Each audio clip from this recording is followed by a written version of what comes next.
Assalamualaikum dan salam sejahtera. Kami dari Diploma Kejuruteraan Awam kelas TKA 1B, subjek MPU 21032 Penghayatan Etika dan Peradaban, ingin membentangkan tajuk Kajian Pemikiran Tokoh dan Peradaban menurut Ibnu Khaldun.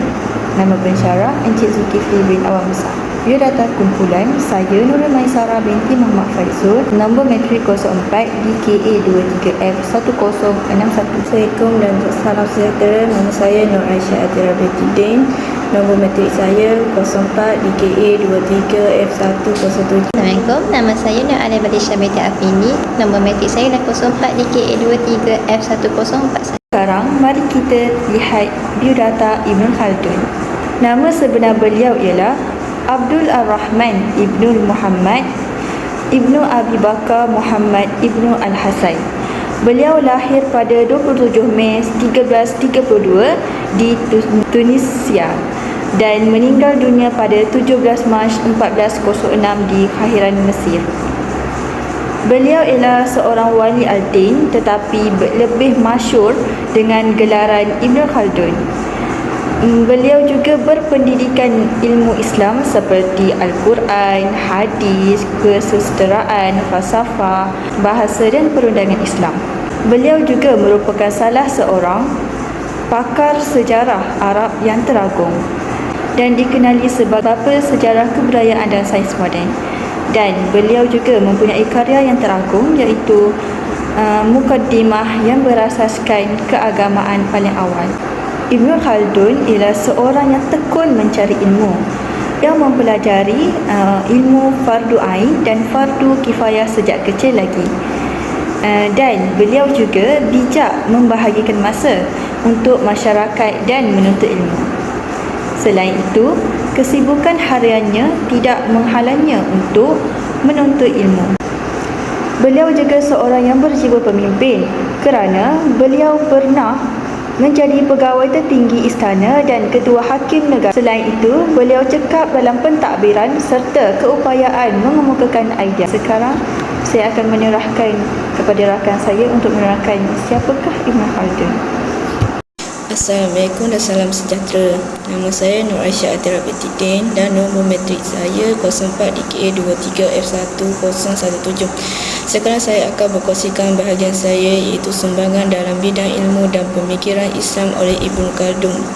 Sebelum itu, izinkan saya memperkenalkan Ibnu Khaldun. Baiklah, siapa Ibnu Khaldun?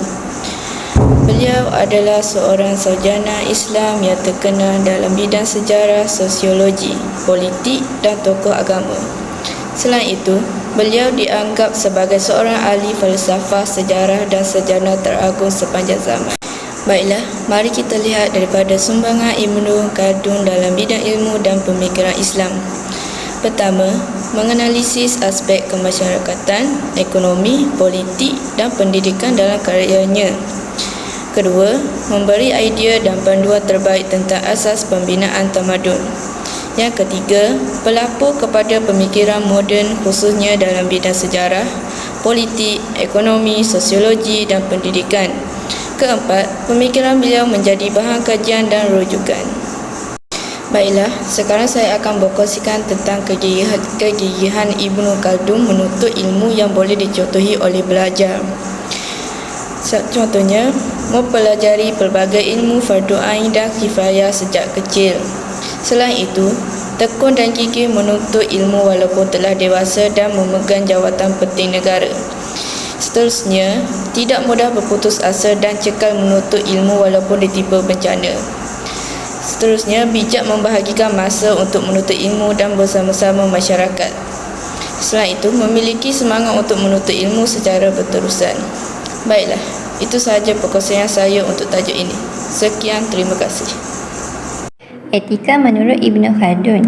Corak pemikiran etika Ibnu Khaldun berlandaskan agama Islam, di mana Islam dijadikan acuan dalam menulis setiap buah pemikirannya. Menurutnya, Islam sangatlah sempurna dalam syariatnya, di mana segala bentuk akhlak dalam ajaran Islam, entah itu yang bersifat ketuhanan muamalah ma'al khaliq ataupun yang berbasis kemasyarakatan muamalah ma'al khalqi, bahkan terhadap haiwan dan lingkungan, ialah bertujuan kebaikan bagi manusia itu sendiri. Dengan melaksanakan nilai-nilai akhlak tadi, secara tidak langsung manusia ikut menjaga jiwa, agama, keturunan akal dan harta. Ibnu Khaldun 1936-363. Syariat agama menurut Ibnu Khaldun adalah sumber nilai-nilai etis yang membentuk kepribadian manusia dan berimbas pada tindakan dan perilaku dalam interaksi sosialnya.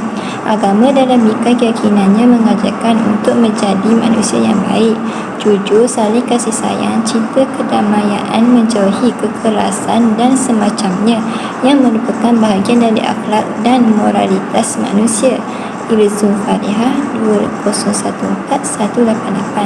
Agama dalam syariatnya memberikan suatu kerangka norma-norma sebagai acuan manusia dalam berperilaku dalam selama hidup. Sebagai kesimpulannya, bagi melahirkan tokoh besar seperti Ibnu Khaldun, ianya perlu kepada persekitaran yang mencabar, keprihatinan keluarga dan pendidik supaya masyarakat Islam tidak lagi menjadi mandul tokoh-tokoh besar sebegini. Semoga ungkapan tentang Ibnu Khaldun sebagai jenis musuh atau terakhir dari dunia Islam tidak menjadi benar. Sekurang-kurangnya selepas kelahiran Muhammad Iqbal, Malik bin Nabi dan lain-lain lagi. Sekian, terima kasih daripada kami.